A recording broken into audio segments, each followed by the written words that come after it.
जय हिंद दोस्तों। जैसा कि आपको पता है कि 22 दिसंबर को आपको पेपर होने वाला है, तो मैं कुछ बातें बताता हूँ क्योंकि मैं भी पीसीएस पेपर जो 22 दिसंबर को आयोजित होने वाला है, तो उसमें सेक्टर मजिस्ट्रेट बना हूँ, तो मैं कुछ चीज़ें बताता हूँ जो आप एज अभ्यर्थी को ध्यान रखनी है। पहली चीज़ है, पहले क्या होता था, पहले अगर पेपर 9:30 बजे से स्टार्ट होता था, तो उससे पहले 1 घंटे का आपको टाइम मिलता था। अब क्या है, आप ये कोशिश करिए कि 8:45 तक हर हालत में सेंटर पहुँच ज़रूर जाइए। उसका रीज़न इसलिए है कि 45 मिनट पहले इस बार गेट बंद हो जाएगा। तो पहली चीज़ ध्यान रखने वाली ये है कि 45 मिनट पहले आपको अपने सेंटर पहुँचना है, क्योंकि इस बार ये भी देखा गया है, जैसे मैं गोरखपुर में, जैसे मेरी तैनाती है, तो गोरखपुर में जितने भी सेंटर हैं उसमें गोरखपुर मंडल से बाहर के बच्चे आए हैं। तो हर मंडल में कमोबेश यही चीज़ें होंगी, तो आप ये ध्यान रखिएगा, क्योंकि सेंटर दूर बनाए गए हैं। तो आप लोग समय से जिसको सुविधा हो आज या जिसको कल अपने समय अनुसार अपनी दूरी देखकर पहले पहुँच जाए और स्कूल कम से कम एक बार देख जरूर लें, या स्कूल ना देखें तो आसपास की चीज़ें देख लें कि रहने की व्यवस्था कैसी है। ये ना हो कि आप सुबह पहुंच रहे हैं और खुदा न खास्ता यातायात अगर प्रभावित हुआ या भी आपकी ट्रेन लेट हो गई या बस में कुछ दिक्कत आ गई, तो आप समय से पेपर देने ना पहुंचे। हम लोगों की जो मीटिंग हुई उसमें सख्त निर्देश ये भी दिए गए हैं कि 45 मिनट पहले गेट आपको बंद कर लेना है। मतलब 9:30 बजे से अगर फर्स्ट मीटिंग में पेपर है तो 8:45 पर गेट बंद हो जाएगा। पहली चीज़ ये याद रखना है कि 45 मिनट पहले आपको सेंटर में हर हालत में पहुंच जाना है। दूसरी चीज़ ये है कि आपको एडमिट कार्ड, आपका बाल पेन और एक आईडी और 2 फोटो लेके जाना ही जाना है। तीसरी चीज़ ध्यान रखना, हम लोगों को मीटिंग में जो बताया गया है, और अमूमन हर जो परीक्षा केंद्र है उस पर लॉक, जो आपका लॉक रूम होता है, उसकी व्यवस्था होगी। जो सामान आपको ले जाना है, कोशिश ये करिए पहले जो ज़रूरी सामान है, ठीक है, वही आप ले जाइए, क्योंकि हम लोग भी परीक्षा दे के ही आए हैं, वहाँ पे बहुत कियोस हो जाता है, क्योंकि जो सेंटरों की संख्या है और जो अभ्यर्थी है, एक सेंटर में लगभग 480 की क्षमता होती है, 480 या फिर 340 ऐसे ही डिवाइड किया जाता है। तो ये चीज़ आप लोग ध्यान रखिएगा, जो ज़रूरी सामान है वही ले जाइए। परीक्षा केंद्र के अंदर आपको ना बोतल की परमिशन दे दी जाएगी। पहले ये था कि ट्रांसपेरेंट बोतल आप ले जा सकते थे, इस बार सख्त निर्देश है कि बोतल अंदर नहीं जाने दिया जाएगा। तो आप कोशिश करिए कि बोतल लेके मत जाइए। अगर लेके जाएंगे तो गेट पर जो फिस्किंग करने वाले हैं या फिर जो पुलिस पर्सनल वहाँ पे चेक करने वाले हैं, वो आपसे बोतल वापस कर देंगे।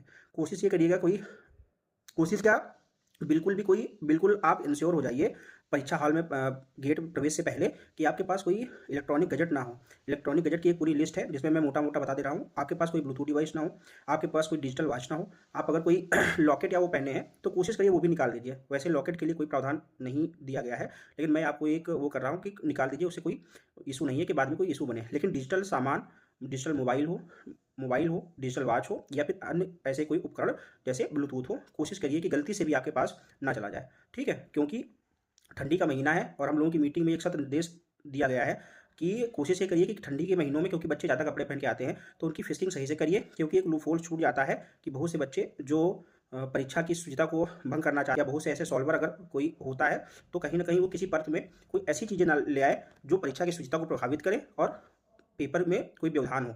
चौथी चीज़ ये मैं आपको बता दूं, इस बार क्या किया गया है, जो लाइव रिकॉर्डिंग आपकी पेपर की होगी, मान चलिए आप जो रूम में बैठे हैं, आपका जो जो कैमरा आपके रूम में लगा है वो एआई जनरेटेड चीज़ें करेगा। उसका वो है कि मान चलो आप पेपर दे रहे हैं और आप अपने पीछे किसी अभ्यर्थी से आपने 5 सेकंड या 2 सेकंड भी कोई बात की, तो एआई कैप्चर कर लेगा और संबंधित को, एक संबंधित परीक्षा नियंत्रक जो सेंटर का है, उसको वार्निंग देगा और वो आपके पास फिर कक्ष निरीक्षक या फिर जो वहाँ की टीम है वो आएगी। तो ये चीज़ ध्यान रखिएगा कि एआई जनरेटेड चीज़ें आपके परीक्षा केंद्र में भी है, जहाँ पे आप परीक्षा किस रूम में देंगे, तो वो चीज़ ध्यान रखिएगा।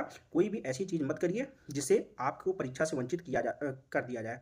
तो ये 4-5 मोटा मोटा चीज़ें हैं जिसको मैं समराइज कर देता हूँ। पहली चीज़ ये है, क्योंकि इस बार परीक्षा केंद्र दूर दूर बने हैं, तो कोशिश ये करिए कि सुविधा अनुसार आज या सुविधा अनुसार कल, जैसे आपको लगे आप पहुँच जाइए। एक बार सेंटर जरूर देख लीजिएगा, पहली चीज़ ये। दूसरी चीज़ ये है कि परीक्षा केंद्र पे 45 मिनट पहले एंट्री बंद हो जाएगी, तो कोशिश करिए कि फर्स्ट मीटिंग में 8:45 पर और सुविधा अनुसार दूसरी मीटिंग में 1:45 तक आप परीक्षा केंद्र के अंदर हो जाइए। तीसरी चीज़ क्या है, आपको एडमिट कार्ड और आपका जो बाल पेन है वो, और एक आईडी और 2 फोटो, ये आपको ले जाना है, ठीक है। बोतल बाकी और इलेक्ट्रॉनिक गैजेट्स ध्यान देकर कोशिश ये करिए कि गलती से भी आपके साथ ना चला जाए। ये मोटी मोटी चीज़ें हैं जो परीक्षा देते समय आप लोगों को ध्यान रखनी है और जाते समय भी ध्यान रखनी है। लॉग रूम के बारे में मैंने बता दिया कि लॉग रूम की व्यवस्था, जैसे बैठकों में भी ये चीज़ निकल के आई है कि हर परीक्षा केंद्र पर लॉग रूम की व्यवस्था होगी, तो वो चीज़ें वहाँ पे कियोस्क नहीं होगा। लेकिन कोशिश ये करिए कि अपने साथ वही सामान ले जाइए जो आपके लिए बहुत ज़रूरी है। तो अभी के लिए मैं इतना ही बोलूँगा कि जो मेहनत आपने वर्षों से की है, वो अब समय आ गया है कि वो पूरा अपना मेहनत पेपर में झोंक देने की। सबको ऑल द बेस्ट। मिलते हैं प्री के अच्छे रिजल्ट के साथ, फिर बात करेंगे तब तक के लिए सभी को ऑल द बेस्ट, कॉन्ग्रेचुलेसन, फोड़ के आना।